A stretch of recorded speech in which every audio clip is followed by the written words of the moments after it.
Please like, share, subscribe this channel. কবি কার্তিক ঘোষের লেখা তুমিও বলবে। ভালো মেয়ে কি কাকে বলে জানো? ভালো ছেলে মানে কি? তুমিও বলবে সহজ প্রশ্ন, মাপকাঠি একটি। যে মেয়ে পেয়েছে অঙ্কে 100, যে ছেলে ভূগোলে সেরা, তারাই তো ভালো, সবাই বলছে হীরের টুকরো এরা। কাগজে ওদের ছবি ছাপা হয়, টিভিতে দেখায় মুখ, ওদের জন্য আমারও তো ভাই আনন্দে ভরে বুক। তবু কেন জানো তোমাকে বলছি, দেখে শুনে পাই ভয়, শুধু এত এত নম্বর পেলেই ভালো ছেলে মেয়ে হয়? আচ্ছা ধরো না, যে মেয়ে পেয়েছে অঙ্কে অনেক কম, ওর গান শুনে মুগ্ধ সবাই, হাততালি হরদম। ওই যে ছেলেটা পাশ করে গেছে এবারেও টেনে টুনে, বলতে কি ভাই আমরা অবাক ওর আবৃত্তি শুনে।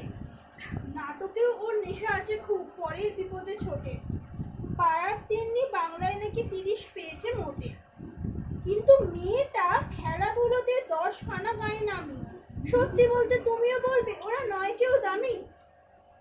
চাই যে অনেক ইঞ্জিনিয়ার, চাই আরো ডাক্তার, পাশাপাশি চাই শিল্পী, খেলুড়ে, স্নেহময়ী সিস্টার। কম নম্বর পাওয়া ছেলেটাই কারিগর বলে আজ, দেশটা গড়তে ওরও হাতে দেখো কত দরকারি কাজ। পরের দুঃখে কাতর যে মেয়ে, মুখটি পড়েছে কালো, কম নম্বর পেয়েছে বলে কি বলবে না ওকে ভালো? অভাবের টানে কলেজে পড়েনি, ছোট দরমার বাট, তবুও ছেলেটা বাবা মাকে দেখে, ভাড়াতে চালায় গান। তাই বলছি কি শুধু নম্বরে হয় নাকি মাপকাঠি? ভালো ছেলে মেয়ে বলতে কি ভাই মানুষ চাইছি খাঁটি।